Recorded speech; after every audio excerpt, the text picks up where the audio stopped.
Raw review for the October 21st episode of Raw. I'm Will. That's Brandon. We are the Cousins of Destruction Wrestling Podcast. As always, let's cheers. Talk about some wrestling, huh?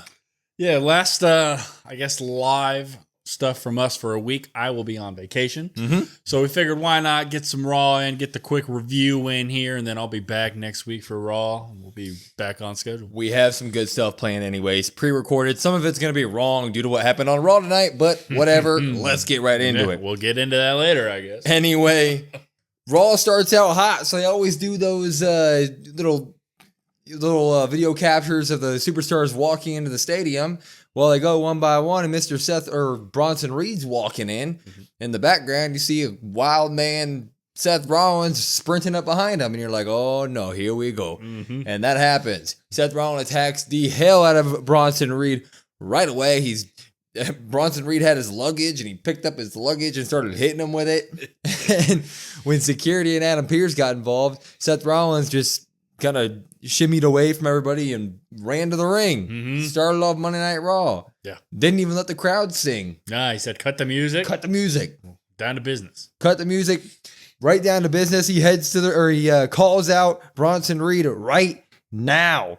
And when he does that, Adam Pearce is the first one to come out, and he's like, no, we're not doing this to start my damn show. And Bronson Reed, all of a sudden, you see a security guard flying. He's flying behind Adam Pearce, and you're like, well, that man either jumped or there was a big monster who threw him, and that was what it was. Bronson Reed walks out. He's pissed off. He's storming to the ring as well. And Seth Rollins didn't wait for him. They start fighting before they even get there. And this was the theme of the night. Seth Rollins was attacking that man, and Bronson Reed was attacking him right back. But security kind of separates them, but they end up beating up security, right? They both get into the ring, and then they scuffle, and security separates them into the corners once again. But when that happens, they do the same thing. They throw everybody off again. They start going at each other. Seth kicks him in the gut, goes for the stomp, but Bronson Reed catches him with a Death Valley driver. Death Valley driver. And Seth rolls out of the ring smartly because he's like, you know what? I don't feel like taking 6 tsunamis today. Yeah, as Bronson Reed's like on the top rope. Yeah, he's on the top rope, and Rollins is like, you know what? My tummy hurts, but I'm just going to roll out of the ring for a minute and catch a breath. Bronson Reed goes out there, beats him up a little bit more, puts him on the announce table, and he does this thing where he tries to climb up by the where the ring announcer is onto the barricade. Security guard jumps on top of him, try to stop him. Bronson Reed's pretty strong. He goes up there with him on his shoulders, and then military presses one security guard onto the rest. And then he's like, well, Seth Rollins is laying there for me to tsunami, so I'm going to go ahead and do that now. Well, when he does it, Seth Rollins moves. Seth Rollins moves away, and security separates them and gets everything under control. But that was the hot start to Monday Night Raw tonight. I mean, you gotta pop it. That's how you start a show. Yeah, I'm gonna pop this as well. We did a Raw wish list for the 2 hours not too long ago. Yeah. And one of mine was like, hey, don't have just the same monotonous promos every week. Don't come out and give me 10, 15 minutes of promo stuff. Well, they didn't do that here. No. They pretty much brought the action hot and heavy. And I guess this is just kind of Bronson Reed's thing. Just attacking people backstage. People attack him. It's just whenever, wherever. It's on site, I guess, for Bronson Reed. So I'm going to pop this as well. It's pretty awesome. I mean, while we're here, we may as well go along with it. Throughout the night, multiple segments, you see Adam Pearce about to begin talking to somebody backstage, but Seth Rollins and Bronson Reed attack the hell out of each other. Just right there. They're just all through the backstage, I guess, throughout the entire 2 hours of Raw. They just keep doing it. It happens like 2 or 3 times throughout the night. Eventually, Adam Pearce gets pissed. He yells at him to stop.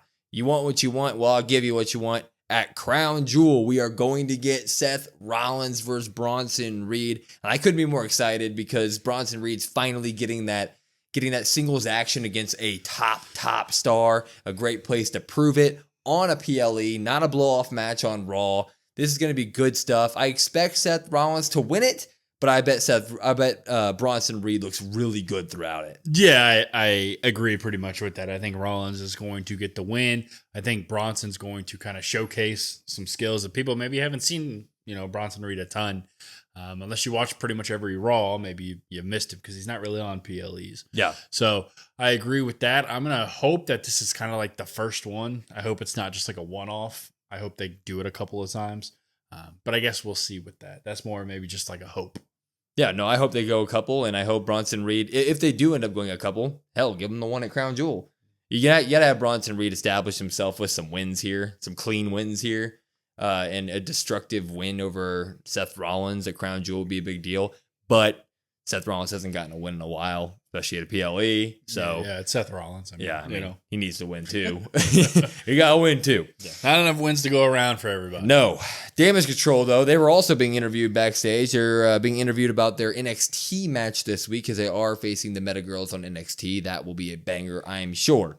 But when they were asked about it, they said that they are still looking forward to Jade and Bianca. They still want to get those titles back, but the Metal Girls are just on their way, right? That's just something they have to take care of on their way there when Liv and Raquel show up. Mm-hmm. And Liv and Raquel is basically just like, I don't care what these people are talking about. There's a camera. I want to spit my piece. And she said, Nia, I'm coming for you. You're jealous of me. I have absolutely everything. I have the Women's World Championship. I have Daddy Dom. And I'm soon I'm going to have that Crown Jewel Championship. Mm-hmm. And when she started saying that, Damage Control was like, hey, that was rude. Mm-hmm. And in a very more feisty way. Mm-hmm. And they did not like that. And Liv was like, oh, yeah, I forgot you guys are here.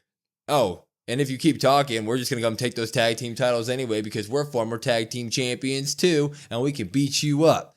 And when she said that, Damage Control, Io Sky was like, no. Yeah. I want to fight you then. Let's prove it. Let's have a match tonight. And they were like, yeah. So that happened later. What a recap, huh? That's exactly how it went. What a recap. That's exactly the spirit and the... Feels like I'm watching Raw all over again. The tone that they used.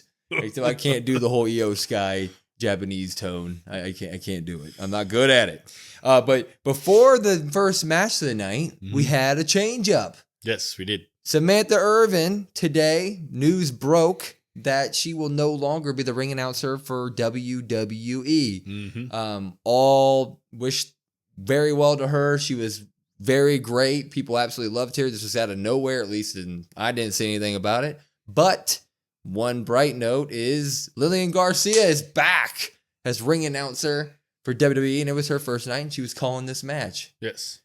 Yeah. Warm wishes to Samantha. I know some people have speculated as to why. There's no real reason as of right now, so it's all still speculation. She did a great job. From what I've seen, people are divided. You've got some people happy that she's gone, some people sad she's gone, and the people that are sad she's gone are happy there's Lillian, and the people that are I guess happy that she's gone, or whatever. If you like Samantha, you don't like Lillian. If you don't care about Samantha, you like Lillian. I like both of them. So do I. But from what I've seen on the internet, just in a little bit, people were very divided on both of these things. Well, farewells to Samantha Irvin. She was absolutely great. But we did get our first match of the night. It was Monday Night Tag Team Wrestling was what tonight was. Yes. And it was the number 1 contender tournament for the Tag Team Championship, the very first match. Containers match. What? Number 1 containers. Oh, yeah. Lillian. Lillian might have slipped up in her first announcement and said That's containers. okay. But you know what? It is what it is. That's okay. Whoever gave her, we talked about this, whoever gave her the script tonight really didn't do her any favors. She messed up a couple times. Really but it's okay. did not do her favors. It's okay. We had New Day taking on AOP.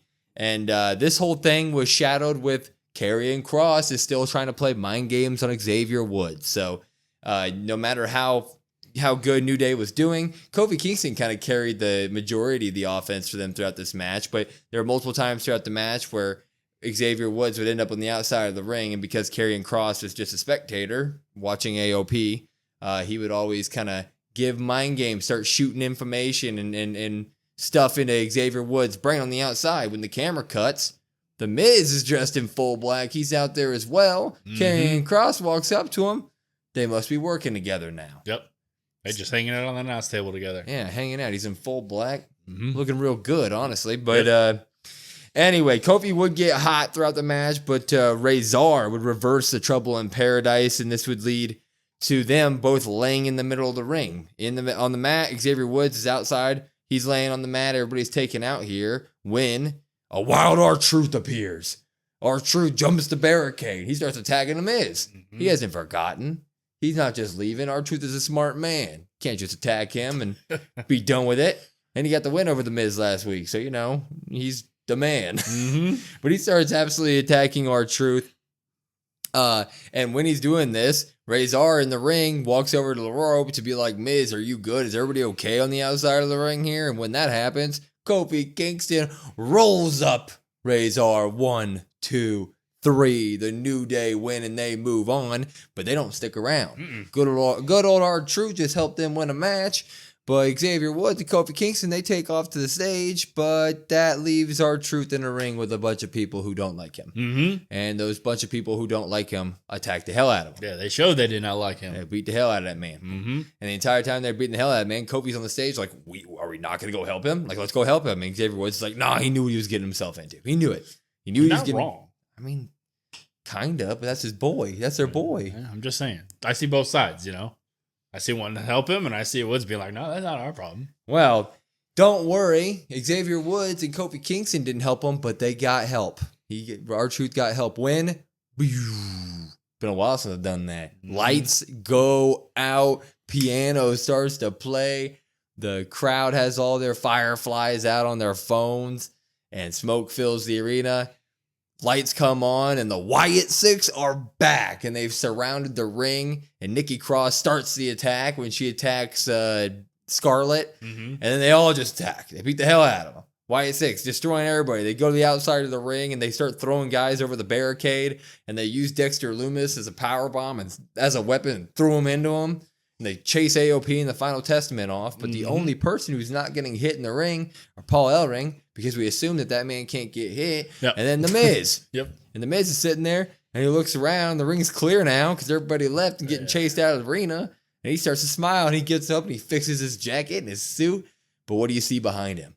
It's Uncle Howdy. He's back, and he raises his hand for the mandible claw, and he goes for it when Paul Ellering pushes The Miz out of the way, and he eats a mandible claw. We were very wrong. He ate it. Took all that mandible claw. But obviously The Miz doesn't stick around. He runs away. And we're left with Uncle Howdy saying, my life for yours.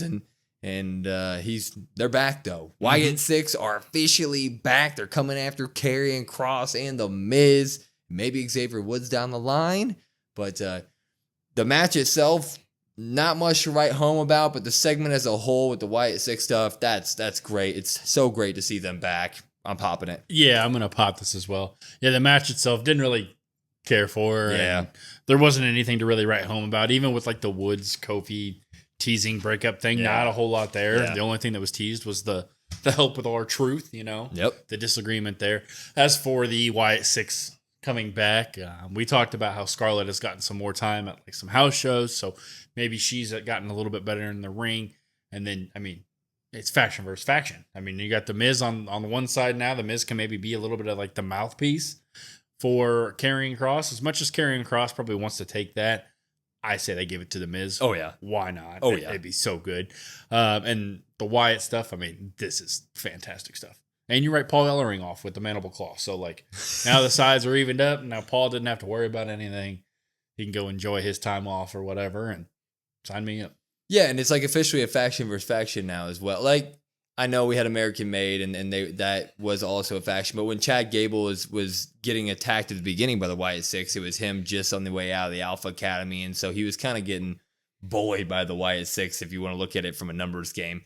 These guys are much more, they're much more of a threat. AOP's big dudes. Karrion Kross, big dude. The Miz, respectable in every single way, especially on the mic. And then Scarlett, we'll get to see what she is.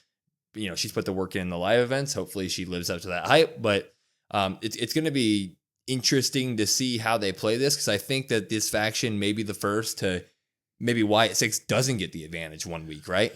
Yeah, I think that's going to be maybe the most interesting part, because like people can have their thoughts about AOP and Cross and just that whole faction, but like the Final Testament as a whole, like they've been okay. Yeah. Kind of underwhelming at times. Really kind of haven't done anything with, well, here's a chance to really kind of give them legitimacy. So it's going to be interesting to see how they book both of them, because the Wyatt stuff, like people don't really want to see them lose, but you're also trying to build somebody up. So maybe they, 1 week they get the advantage, how a rivalry should be, how a feud should be built up. So that's probably the most exciting thing. And maybe they have one member of maybe the Wyatt Six gets attacked one week by a couple of them or something like that. Maybe that's the way they do it. Yeah. Skull crushing finale to Uncle Howdy. I think we'll have to get one of those. Yeah. Maybe you get the AOP and Cross and Miz and Scarlett posing how the Wyatt Six do. Oh, maybe you get that. Oh, the Miz might go personal too. We got good stuff coming.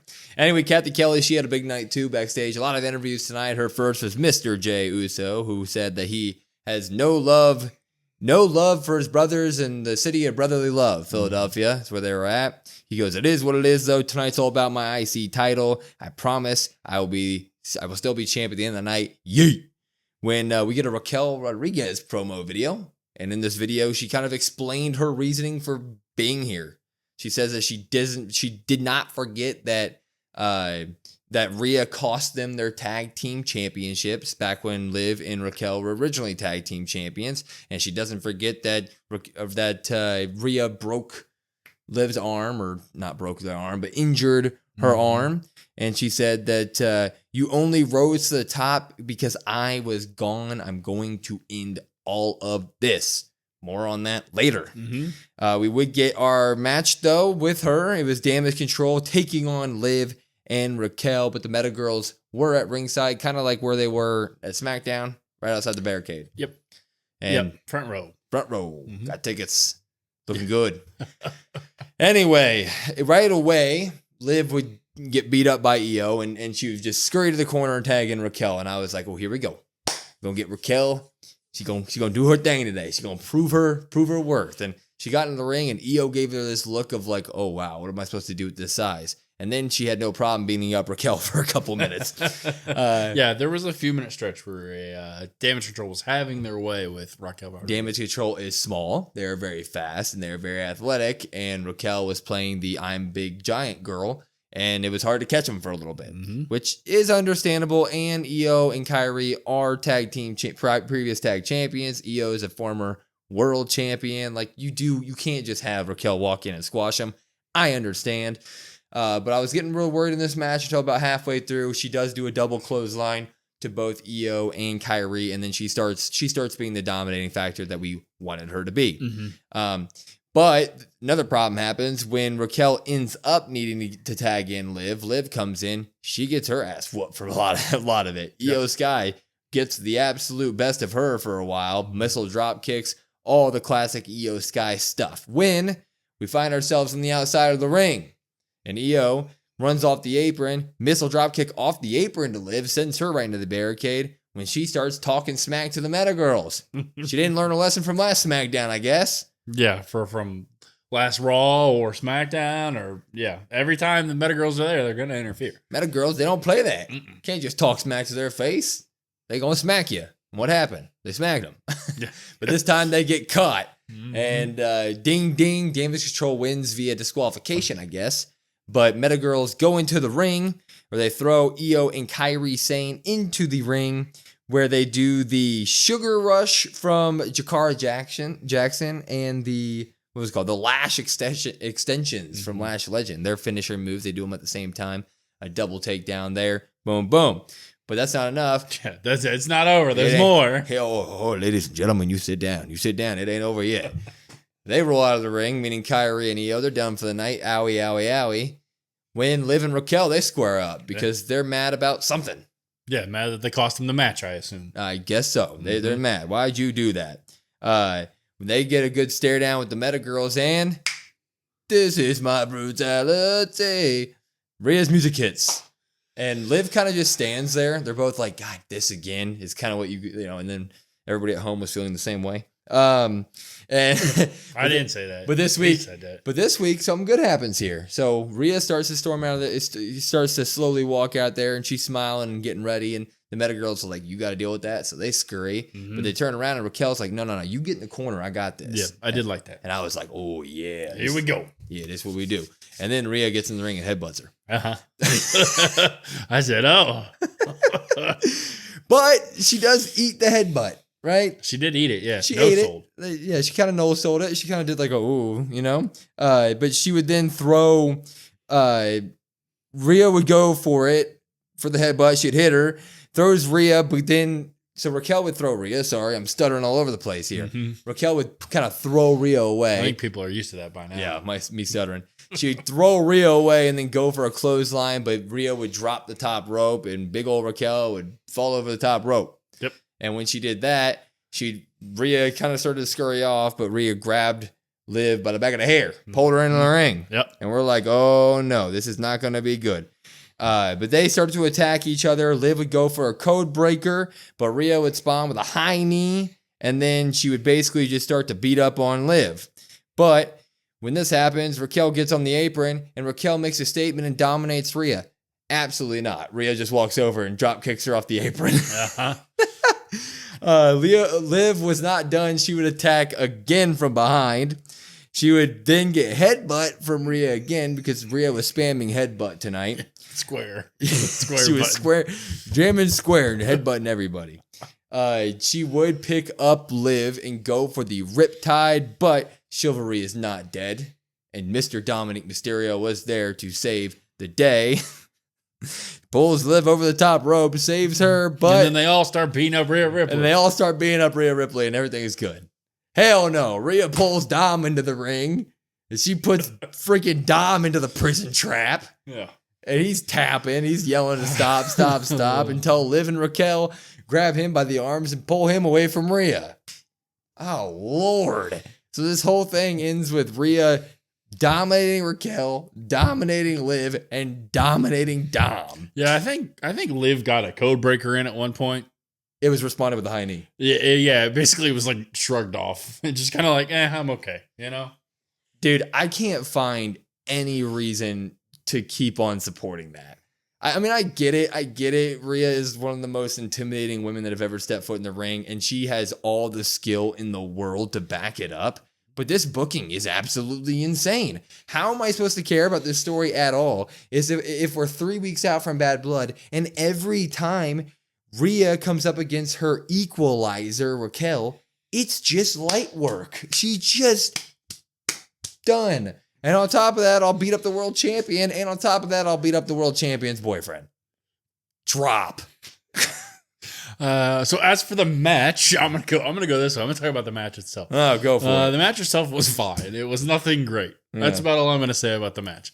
I guess I'll say one more thing. I don't really like it when they do matches like this, where they end in disqualifications, and it's like there's no point to really having the match. Yeah. I don't like those. You do have the Meta Girls and Damage Control kind of setting up their match on NXT. That was fine. Yeah. The Meta Girls looked impactful, as they should. They're kind of continuing to build them up as they should with what we think is going to happen. Yep. So pop that. That was fine. That was good. As for all the stuff after, Liv during the match also did touch the crown jewel belt. Said that's going to be hers as well at one point.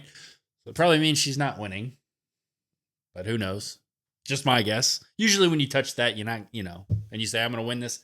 Well, it depends on what part of the stack she's going to be in when Rhea stacks every single person in the ring. If she's on top of Nia, then technically she beats Nia.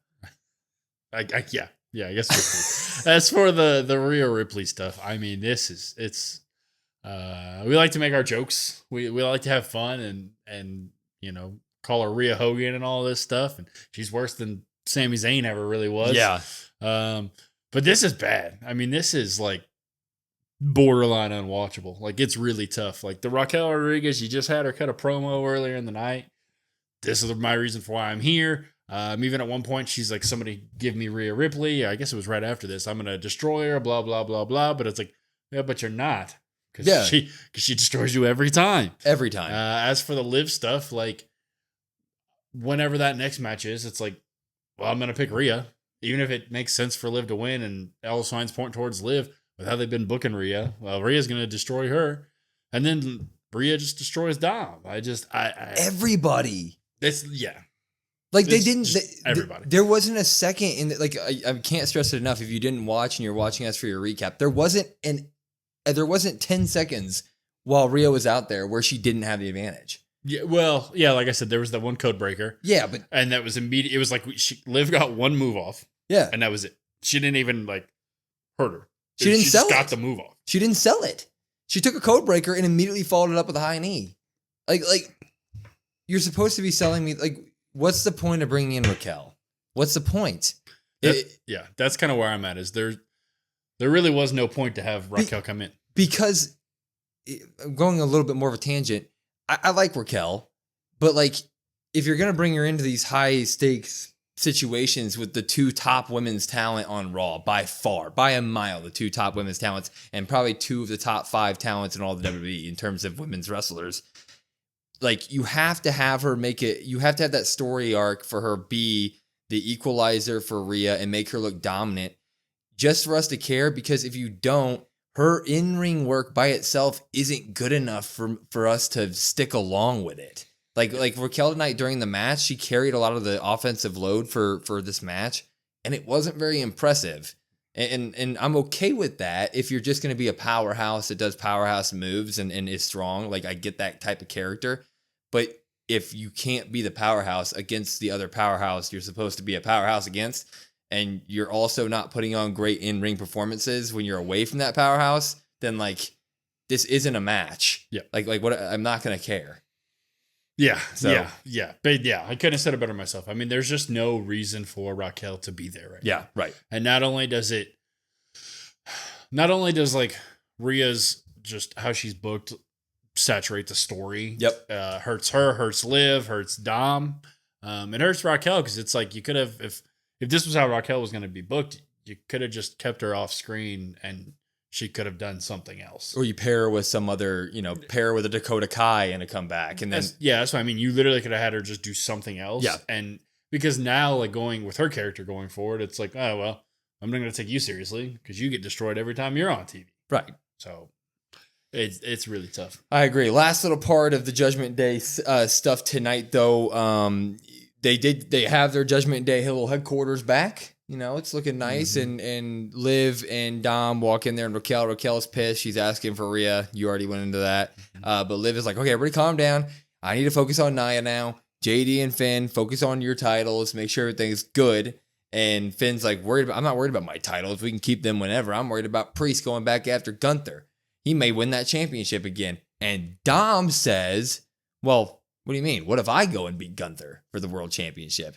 And Finn and JD start cracking up. Mm-hmm. And Carlito gives a little laugh. Yeah, a little laugh. And Liv is like, no, don't laugh at Daddy Dom. Don't laugh at him. That's mean.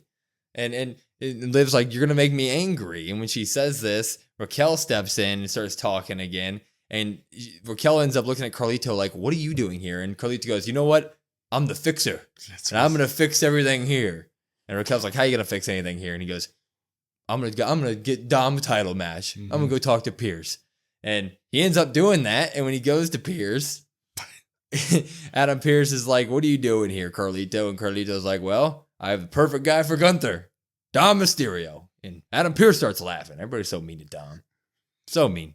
And Carlito says, no, I'm being serious. I'm the fixer now, and I'm gonna get him a title shot. And Adam Pierce is like, no, he hasn't earned it. He hasn't earned anything. In fact, what he should have said is Rhea just killed him. So but eventually Carlito just starts begging. And he's like, please, please, please, please, please. And Adam Pierce says that he will give him a number 1 contender match against a former champion next week, mm-hmm. which is probably going to be Mr. Damian Priest. Yeah, 100%.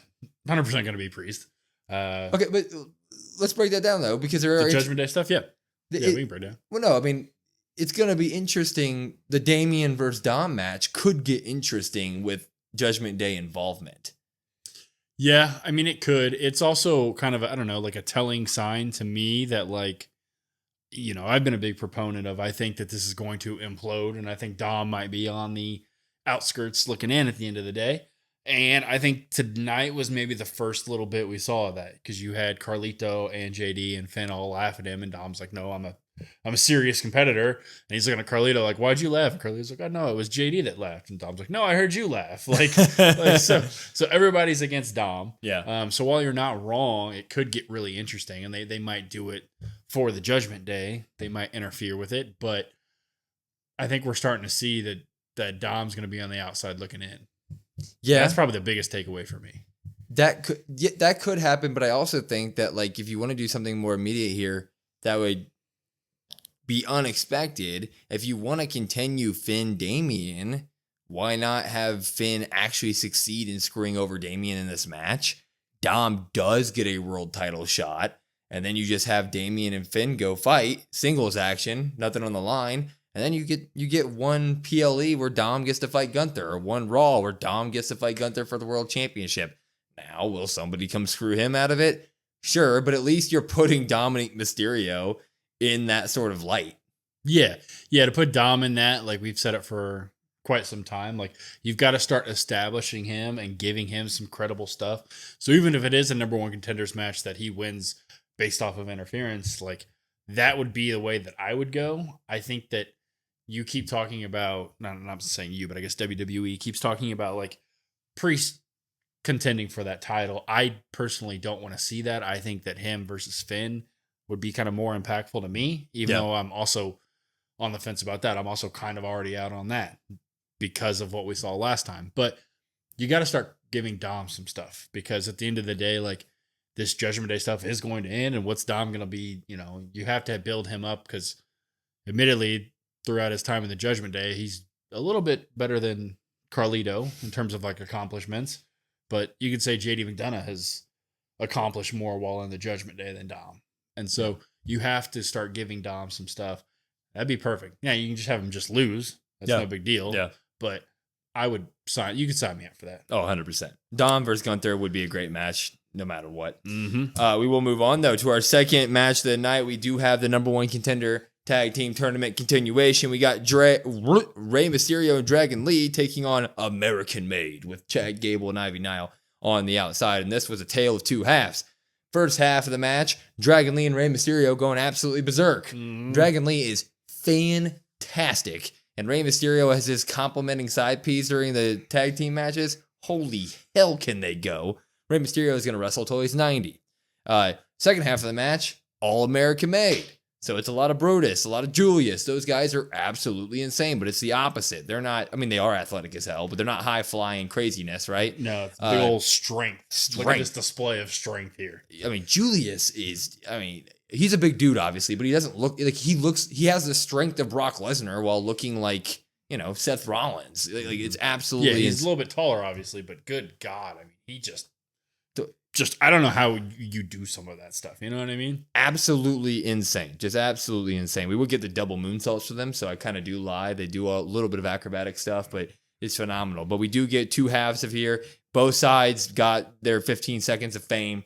They both look incredible, but we did have people on the outside of the ring. So Dragon Lee would take out, I believe it was Brutus. Yeah, he would take out Brutus on the outside of the ring, and Ray would go for the 619 on Julius, but Chad Gable is there. He distracts. Mm-hmm. And when he distracts, Zelina Vega gets mad because she was there with Dragon Lee and Rey Mysterio. Yep.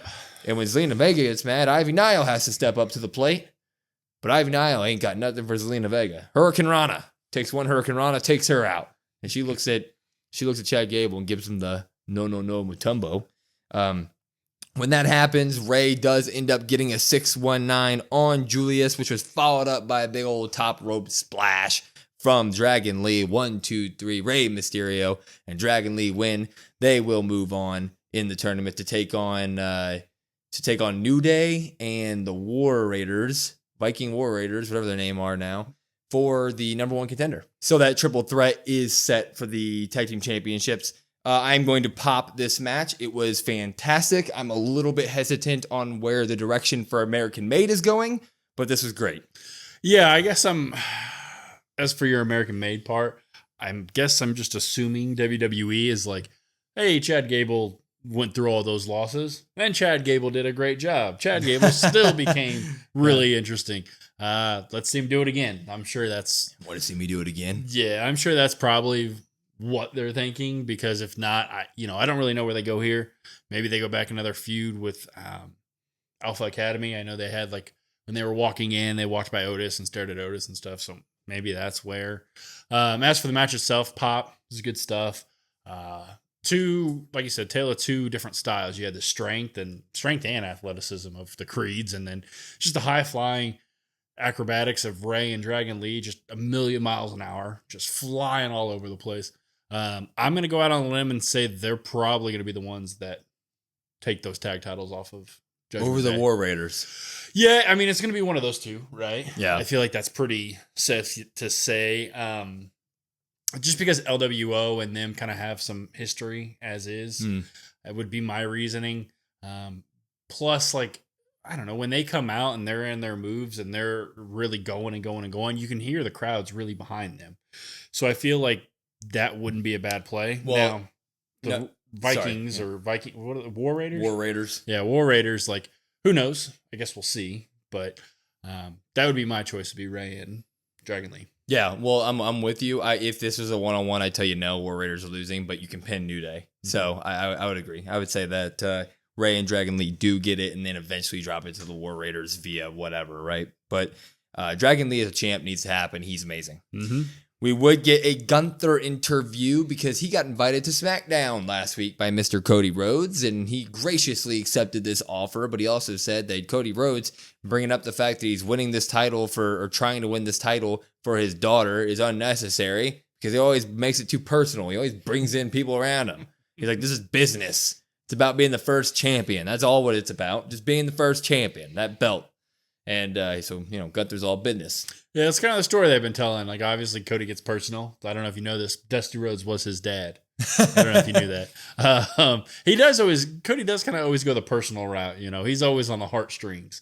Gunther is obviously very much the opposite. So it's kind of nice to see that style difference. And it's nice to see Gunther kind of acknowledge that. Yeah, but Mr. Damian Priest would walk up. And Mr. Damian Priest said that I'm done with the Judgment Day. Finish that off. Now I'm coming back for what I've never lost because obviously Finn screwed him out of it. But he did lose. Yeah, but he did lose technically. But he's coming back for that belt. But he says, don't worry, I'm going to wait. I'm going to earn it the right way. So Dom versus Damian. And then when you get back from Crown Jewel, I'm coming for you. And Gunther just goes, he's laughing. He goes, El Campeon, good for you. Mm-hmm. That's all he says. But that was some good stuff there. And admittedly, this is before we go on, like, we already saw Gunther versus Priest, and yeah, it was good. But I can just imagine the promos between Gunther and Dom, and Gunther just tearing Dom down about his girlfriend and his chicken tendies and his video games. There's no prestige. You know what I mean? No prestige. This would be so good. You sit around and play video games. I work on my craft. Yeah, exactly. They're gonna be. I want that so bad, dude. Liv telling Gunther to stop making fun of Dom. Oh my god, it's gonna be great. Now I hope that happens. If it doesn't happen, I'm done. We would get our main event, what we all came to see: Bron Breakker taking on Jey Uso for the Intercontinental title. What's going to happen here, right? SmackDown just happened. A bunch of bloodline stuff going on. Jey is everywhere. Family drama.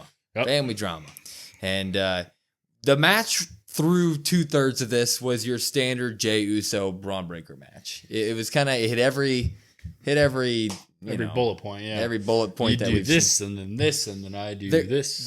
They're good together. By no means bad. Good matches, but they're no Andrade Carmelo Hayes, right? Where they can fight a bunch of times and just keep making magic. Yeah, you can. You pencil them in, like you said, for good. It's nothing great and outstanding, but it's above average. Yep. So it was entertaining, like you said. Braun would dominate early. He'd do like code breakers on the ring apron. Whenever Jey Uso made a comeback, Braun was there to basically dominate. So he did. One time, Jey started doing all of his big comebacks with all of his moves. Braun responded with that good old top rope Frankensteiner that we haven't seen in a bit. Hit that pretty clean. When we go to commercial break, when Braun was dominating, and the second we got back from commercial break, Jey Uso speared the man. Like, what the hell happened here? Right out of commercial, boom. Like, damn. Yeah. 1-2 ooh there, obviously, but when he speared him, Jey sits up. He's looking around like, damn, I hit that guy pretty good, and he didn't get pinned. What am I going to do? When Solo Sikoa and Jacob Fatu, they're walking down from the outside, like near the announce table from the fans, and Solo Sikoa has tickets, bought tickets. He gets to be there. Always my favorite thing. They just go, I got tickets. Yeah, every time. You got 2 tickets. You got a Yeet shirt. Buying merch, supporting the man. Yeah, supporting the family business. Supporting the family business. Can't hate that. And Jey rolls out of the ring and he's like, what are you doing here? And Solo's like, dude, I'm trying to help you win that belt, fam. You're my family.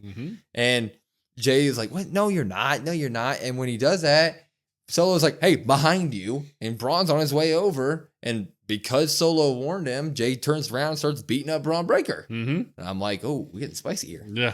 We're getting spicy here. Yeah. But the fight continues outside. And Jay is beating the hell out of this man. He throws him into the ring post. And when he falls, they're now on the opposite side of the ring on the outside. Tama Tonga and Tonga Loa are on the outside. Now, Jay don't F with them. Nope. Jay don't like Tama Tonga, Tonga Loa, and Jacob Fatu. Yep. He said that on SmackDown. He said they're dangerous. There's a reason the Bloodline didn't bring them in. So he super kicks them.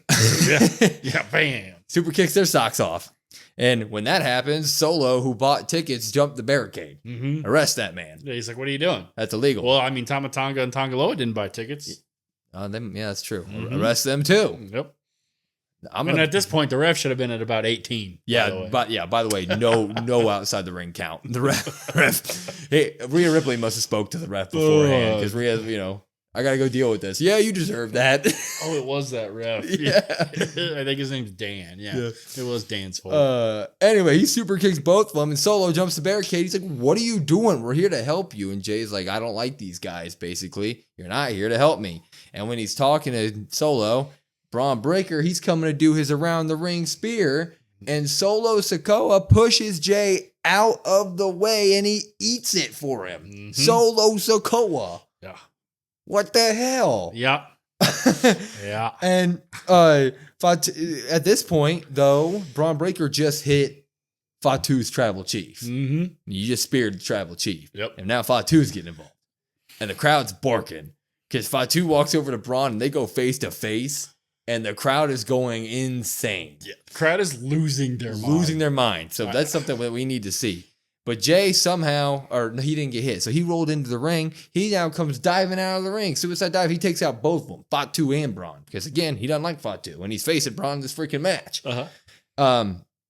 When he then rolls Bron Breakker back into the ring. He goes for a Jey Uso top rope splash, but Bron gets his knees up. Bron goes for a super spear, but Jay jumps over him, super kicks him, spears Bron Breakker, and I'm like, there it is. 1, 2, ooh, kick out. And we looked at each other like, oh, damn, what the hell's about to happen here? Yeah, because at this point, they had like 2 minutes. Yeah, we're like, oh, shit. At this point, Tama Tonga and Tonga Loa, they jump on the ring apron and they start to distract the ref. And the ref has to get involved. Adam Pearce comes out with all the security. Kenny Dykstra. Dykstra's out there. Daivari out there. Yeah, I mean, who knows? Finley? I don't know.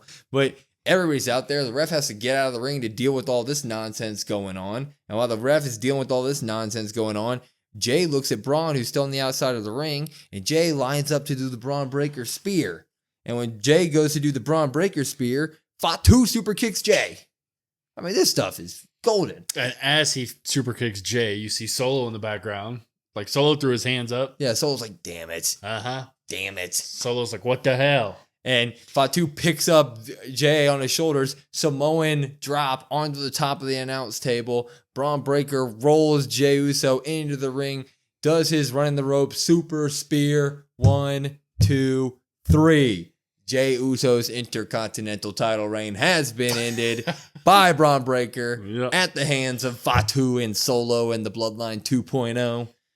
But man, was this good stuff. You got to pop it. Yeah, you got to pop this. When this started, we were like, interest started. We're like, man, there's 30 minutes left. They're going to get some stuff's about to happen. They're about to give this some time. Like, here we go. Match itself, like I said, was very standard stuff. Also very standard of kind of like the Jay Bloodline stuff of like, okay, what's going to happen after the match? That's what I'm really, really excited for. Yeah. As for Jay's, Intercontinental run, like, yeah, it was cool. It was a nice little month and pretty much all we got. Yeah.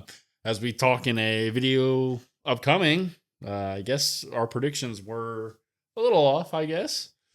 We'll get to that later, or I guess we'll see that when that pops up.